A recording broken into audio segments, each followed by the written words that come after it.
मित्रांनो, काही काही लोकांना असं वाटत असतं की मी खूप गरीब आहे, इतरांच्या तुलनेमध्ये मी खूप गरीब आहे असं वाटतं. परंतु त्यांना माहिती नसतं की आपण या सृष्टीचे सम्राट आहोत, त्या सृष्टीचे मालक आहोत. हे ब्रह्मांड आपल्यासाठी काम करतं, ही प्रकृती, हे नेचर, निसर्ग, युनिवर्स आपल्यासाठी काम करत असतं. त्या ब्रह्मांडाचे मालक आपण आहोत, सम्राट आपण आहोत. आता तुम्ही म्हणता हे कसं सम्राट आहोत? तर हे जे सूर्य तपत आहे आज, तो सूर्य आपल्यासाठी तपत आहे, आपल्यासाठी तपत आहे. जी पृथ्वी आपल्याला आपला भार सोसत आहे, ती आपल्यासाठी तो पृथ्वी भार सोसत आहे. जी पर्जन्यवृष्टी सातत्याने होत आहे, ती आपल्यासाठी होत आहे. ही जे आपल्याला धनधान्य मिळत आहे, ते आपल्यासाठी मिळत आहे. धनधान्य पृथ्वी आपल्याला धनधान्य देत आहे.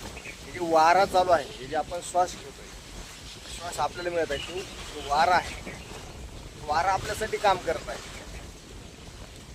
पाणी आपल्यासाठी काम करत आहे, ते अग्नी आपल्यासाठी सूर्य तपत आहे.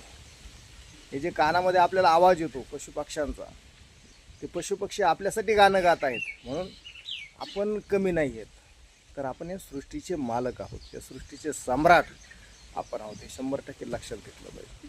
आपण कधीच कमी समजलं नाही पाहिजे, गरीब समजलं नाही पाहिजे. तर आपण या सृष्टीचे सम्राट आहोत. ब्रह्मांड आपल्यासाठी काम करत असतं.